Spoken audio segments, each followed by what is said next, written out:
नमस्ते दोस्तों, और आप देख रहे हैं श्री कृष्णा न्यूज में गिरिंदर कुमार राय और हमारे साथ में है डॉक्टर सतेंद्र यादव, जो पूर्व प्रत्याशी मानसी विधानसभा और सह सीपीआई नेता हैं।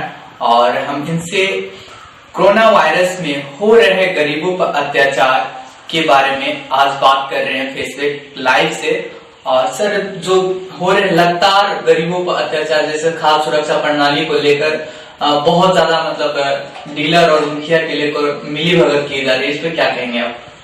कोरोना महामारी जब से शुरू हुई है तब से गरीबों को बेइंतहा अत्याचार बढ़े हैं, और इस अत्याचार को समझने के लिए सरकार की नीतियों को समझना बहुत जरूरी है।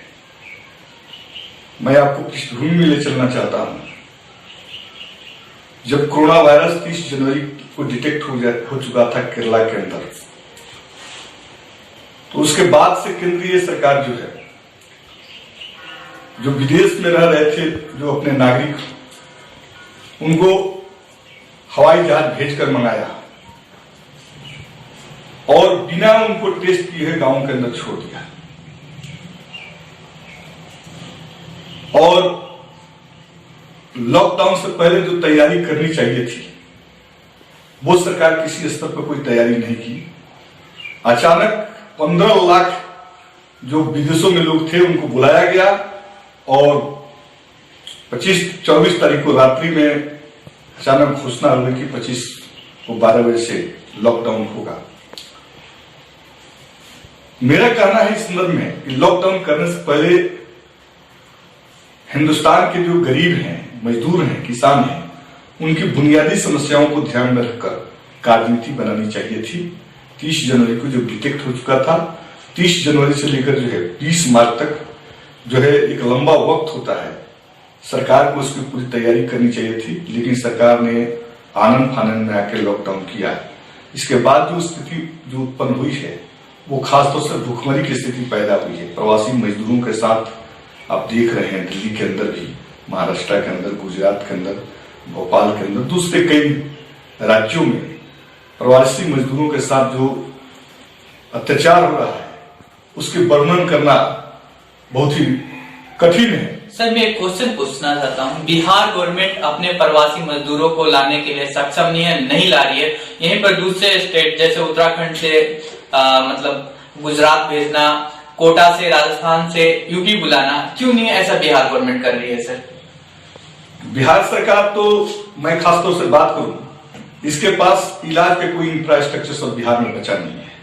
और नीतीश जी बखूबी ये जानते हैं कि बिहार के जो प्रवासी मजदूर है विभिन्न राज्यों में, अगर वो यहाँ पहुंचते हैं तो न उनको ये खाने के इंतजाम कर सकते हैं, न उनका इलाज के इंतजाम कर सकते हैं। इसलिए बहाना ढूंढ लिया उन्होंने लॉकडाउन का, और इस लॉकडाउन के बहाने करके न प्रवासी मजदूर को बुलाना चाहते हैं, न दूसरे जगह फंसे हुए छात्र को बुलाना चाहते हैं, इसलिए कि इस मसले का जो है वो खुद हल नहीं ढूंढ सकते, इसलिए नाकामयाबी जो है दूसरे के सर माथने की कोशिश कर रहे हैं। सर, एक और हमारा क्वेश्चन है, राशन वितरण प्रणाली, जिसको मतलब डीलर होते हैं और उनके यहाँ से वजन कम होना, 6 यूनिट की जगह पर 5 यूनिट देना, 4 यूनिट देना, मनमाने तरीके से देना, इस पर क्या आप कहेंगे गवर्नमेंट से? गवर्नमेंट खाद्य सुरक्षा अधिनियम बहुत मशक्कत के बाद इस देश के अंदर लागू हुआ था।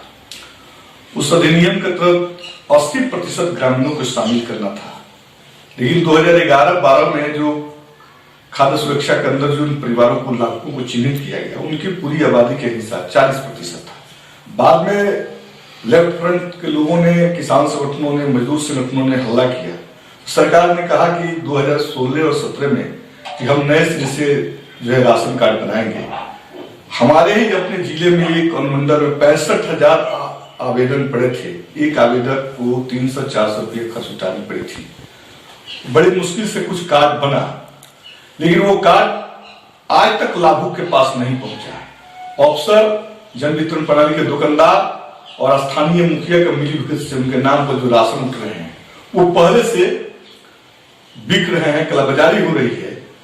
तो सरकार की नीयत में लोगों को खाद्यान्न उपलब्ध कराना उनकी नीयत में कहीं है नहीं, बल्कि उनकी जो भ्रष्ट महकमा है वो इस राशन के नाम पर बड़ी लूट मचा रही है। उस लूट में जो है बिहार सरकार के जो खाद्य उपभोक्ता मंत्री हैं वहां तक कमीशन पहुंचता है। मार्केटिंग ऑफिसर से शुरू होता है, डीलर से शुरू होता है और ये कमीशन चला जाता है जो खाद्य सुरक्षा मंत्री तक। तो पूरा का पूरा कैबिनेट जो है आप देखेंगे कि इसमें इन्वॉल्व है।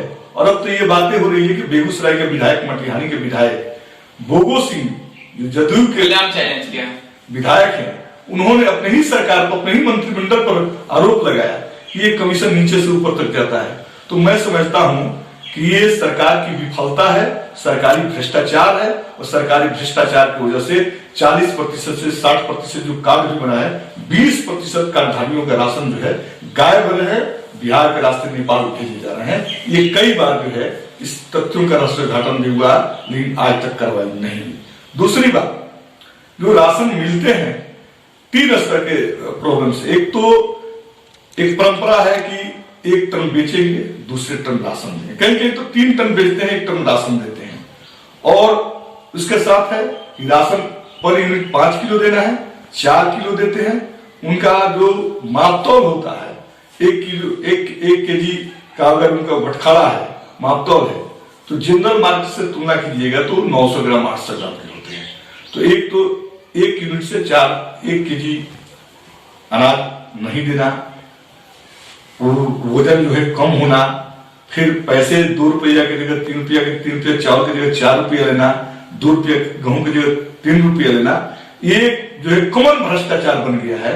और इस भ्रष्टाचार की कमाई से जो है बिहार की सियासत चलती है।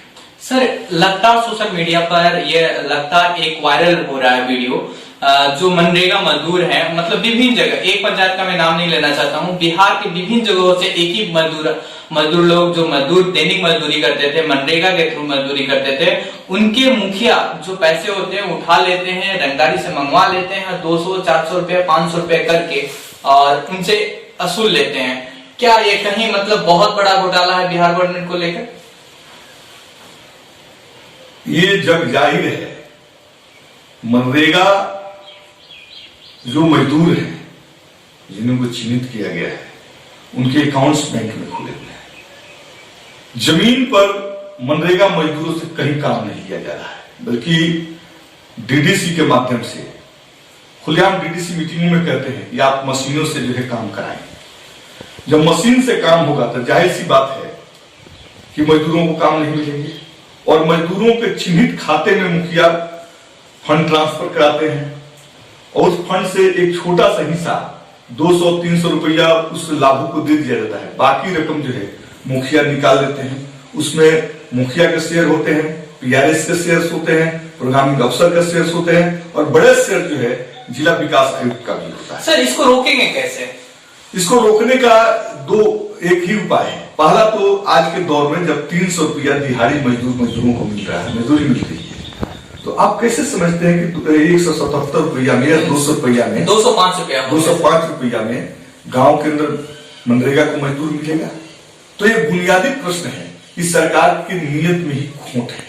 जब दिहाड़ी मजदूरों को मजदूरी 300 रुपया मिल रही है तो कोई क्यों जाएगा मनरेगा में 205 रुपये में काम करने के लिए?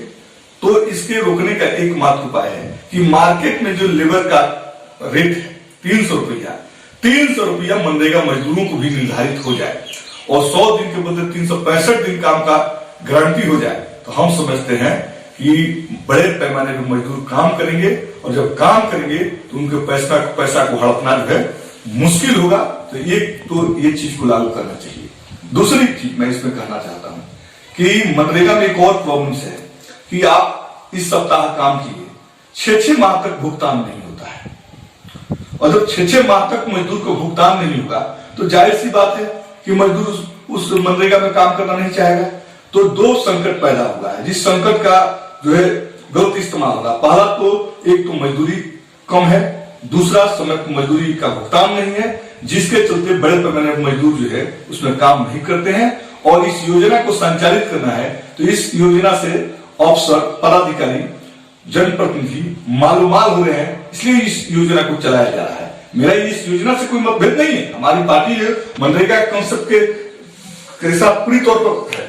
हम चाहते हैं कि मजदूरों को मजदूरी पर है और प्रत्येक दिन उनको शाम में जो मजदूरी के वक्त ही उनको पेमेंट हो, तो कल से ये संकट खत्म हो जाएगा अगर ये सरकार कर पाती है। तो हम समझते हैं कि सरकार ये नहीं कर पाएगी, क्योंकि सरकार बुनियादी तौर पर ग्रामीण स्तर पर भ्रष्टाचार को बढ़ावा देने में लगी हुई है। बहुत बहुत धन्यवाद आपका जो हमारे चैनल पे इतना समय दिया।